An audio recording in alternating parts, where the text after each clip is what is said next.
Hi everyone, welcome to week 1 of ECO204, Principles of Microeconomics. For this week we're going to be looking at the basics of economics. We're going to be focused on the circular flow diagram and supply and demand as well.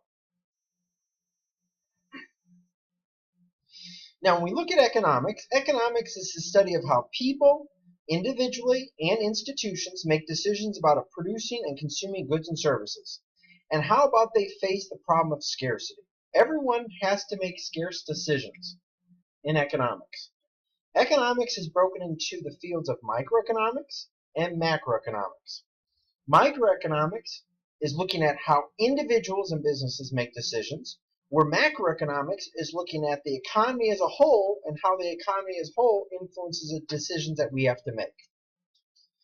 One of the concepts we focus on is the role of scarcity. Scarcity is looking at the inability to satisfy everyone's wants. Everyone wants something. The problem in economics is we can't satisfy all of our wants. Given that we have limited resources, but we have unlimited wants, so we face a lot of challenges in our economy with those two concepts. Another concept we're going to deal with is that of opportunity costs. Your opportunity cost is looking at decisions of what you have to give up to get in order to make decisions. When you look at your opportunity costs, you're looking at the highest valued alternative. One of the concepts, or one of the graphs that we're going to be evaluating, is that of the production possibility curve. This is a curve that shows the various combinations of goods and services that can be attained within an economy. If we look at a production possibility frontier, you'll notice that we have two different graphs. And we look at we have two different things, levies and soybeans. And if we look at our production levels, you notice that we're between where can we produce in terms of the amount of levies and where can we produce that in the terms of soybeans. And we can produce anywhere on this line that we think is best obtainable. Anywhere inside this line is also obtainable, but it's not going to be as efficient compared to outside the line. And then anywhere outside the line is going to be an unattainable combination for goods and services. Now, when we apply the concept of opportunity costs, let's say we're at point D right here, producing 110 levies and 77 soybeans. Let's say that we want to go to point B. Now, for us to go to point B, we have to give up producing some of levies to produce more of soybeans. So you have to give up producing 10 levies to produce 23 soybeans. So the opportunity cost is looking at the highest valued alternative. So what do you have to give up to get in the decisions that you have to make? When we look at society's choices, we're going to notice unemployment exists in this graph. Unemployment will exist anywhere inside the curve. That's very important to evaluate. When we look at anywhere inside the curve, that's looking at where we're not using all of our resources efficiently. Now, when we look at economic growth is being evaluated where we're producing more resources outside of our production possibility frontier. So whenever we're producing more than our production possibility frontier, we're experiencing economic growth. And that's very important for a society to evaluate. They want to see where they can produce. And if they're able to produce outside the production possibility, then they're producing where we have what's called economic growth. And economic growth would be illustrated by a curve moving outward to the right. And the reason why economic growth occurs is through technological change. Technology allows us to be more productive. And when we're more productive, we're able to produce more. And technology will allow us to be able to produce more. So now if I show you this graph right here, you'll notice that there is going to be a technological advancement in the soybean industry. And when there's a technological advancement in the soybean industry, you're able to produce more soybeans. However, you can't produce more levies. You're producing the same amount.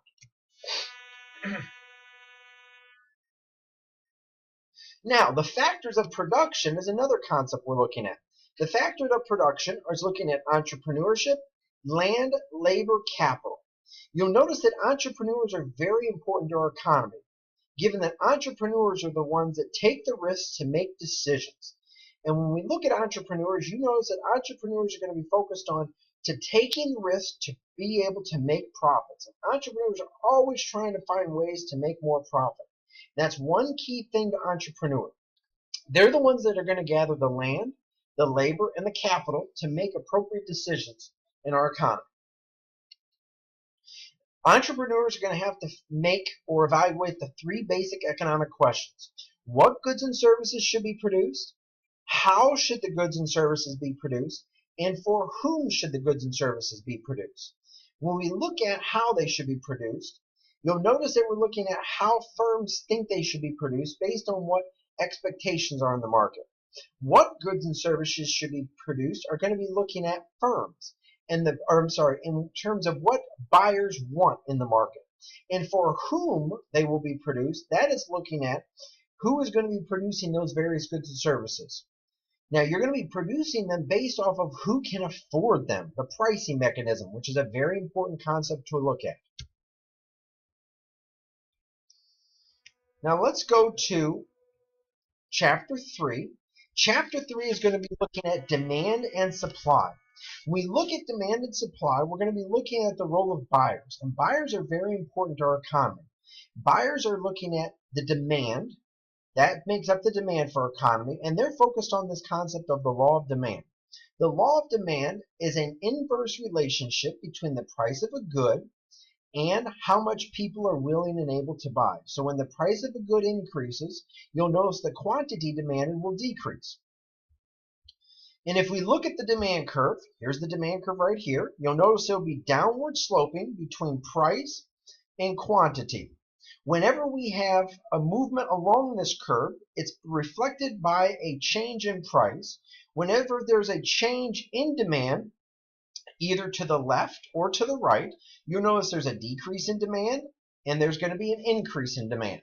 And those are important things to look at when we look at the evaluation of this. Because the demand and supply curves, we need to know the factors and why these factors change. Now, supply, that's something different. Supply is going to be looking at sellers, and supply is the relationship between the price and the quantity supplied in the market. You'll notice that that's going to be a positive relationship between these two particular variables. When the law of supply is going to be looking at if the price of a good increases, suppliers will want to sell more at a higher price compared to a lower price. When we look at the supply curve, you'll notice that the supply curve is upward sloping. Any movement along the supply curve is going to be a movement or is going to be reflected by the change in price. When there is an increase in supply, it shifts to the right. When there's a decrease in supply, it shifts to the left.